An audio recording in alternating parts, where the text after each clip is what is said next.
This wellness session is provided to you by the Contra Costa Health Services Wellness Team. Please contact CCHS Wellness at cchealth.org if you have any questions. By viewing today's session, we hope to enhance self and mutual awareness, understanding, and appreciation of different wellness, well-being practices, and perspectives. The content I will provide today is based on my lived experience, clinical experience, and research. In today's session, we will be discussing fall equinox, a time to pause, rebalancing, restoring, and refocusing our energy. Presentation slides are available for your review. And with that, let's take one big inhale through our nose. Take in one extra sip of air and exhale out of our mouths. And let's get into today's presentation. Here are the 3 learning objectives we will cover today. Utilizing California Indigenous epistemology, ontology, and axiology, we will explore what fall equinox symbolizes and signals. Together, we will identify the benefits of celebrating abundance, honoring balance, and refocusing our energy. And finally, we will identify practical ways to apply information discussed in this presentation to both our individual lives and the collective alike. Here is an image depicting what the fall equinox looks like. So there are only 2 times of the year when the Earth's axis is tilted neither toward nor away from the sun, which results in a nearly equal amount of daylight and darkness at all latitudes. We know this as our spring equinox and our fall equinox, which we will be discussing today. So let's recall the definitions of epistemology, ontology, and axiology, as this will be essential for looking at a California Indigenous perspective on the fall equinox. Epistemology includes our ways of knowing. This includes many ways of knowing, including skills, somatic experiences, spiritual experiences, etc. Remember, this is collaborative in nature, not hierarchical. We also have ontology, or ways of being. So remember, we ask ourselves this question: what constitutes our understanding and experience of reality as individuals, as communities, as the collective? And remember that this is multidimensional and complex. This includes all types of beings across time, space, and place. And finally, we have axiology, or ways of thinking. I tend to focus more on values and ethics, specifically looking at the values of respect, relationality, reciprocity, and responsibility. Keeping those definitions in mind, we can look at fall as a time of harvest, gathering, and togetherness. So this image of children holding acorns really embodies California Indigenous epistemology, in the sense that this represents intergenerational transmission of knowledge from elders to other adults to children, and there being a collaboration of learning and skills associated with learning how to gather acorn, prepare it, and make acorn stew. So let's talk a little bit about the benefits of celebrating abundance, honoring balance, and refocusing our energy.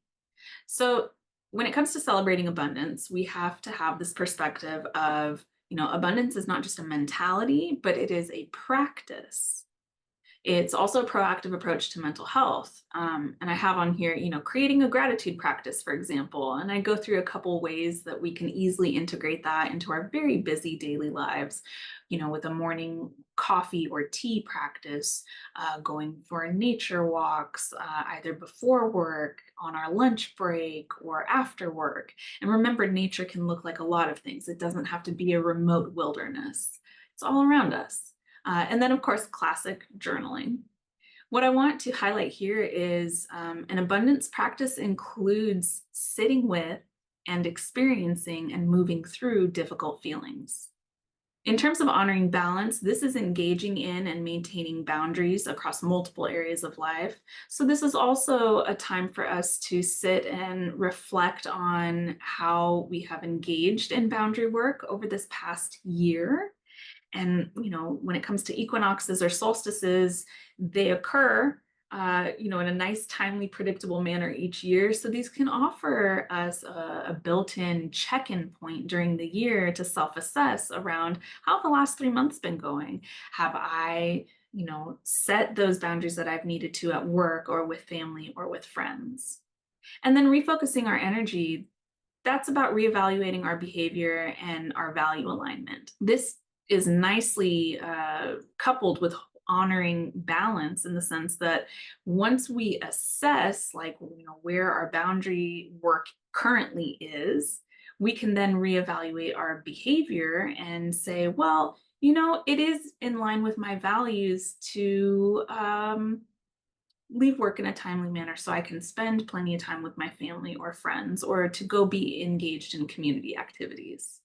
So you can see how they're interrelated and how they can help support one another, celebrating abundance, honoring balance, and refocusing our energy. So here are our summary and takeaways.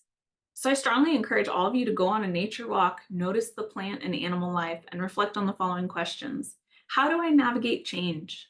How do I experience growth as a cycle? What am I harvesting and gathering during this time? That can be quite literally, or it can be metaphorically, psychologically, whatever works best for you.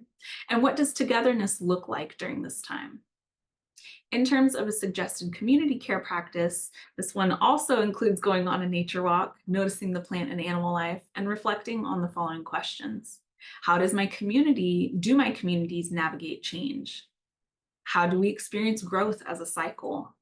What are we harvesting and gathering during this time? Again, that can be literally, and it can be also more metaphorically, psychologically, so on. And what does togetherness look like during this time? Here are the learning objectives that we covered today. Looking at California Indigenous epistemology, ontology, and axiology, we explored what fall equinox symbolizes and signals. We identified the benefits of celebrating abundance, honoring balance, and refocusing our energy. And we identified practical ways to apply the information discussed in today's presentation. By viewing today's session, we hope we enhance self and mutual awareness, understanding, and appreciation of different wellness, well-being practices, and perspectives. The content I provided today is based on my lived experience and clinical experience and my research. This wellness session has been provided to you by the Contra Costa Health Services Wellness Team. Please contact CCHSWellness at cchealth.org if you have any questions. Thank you for your time today.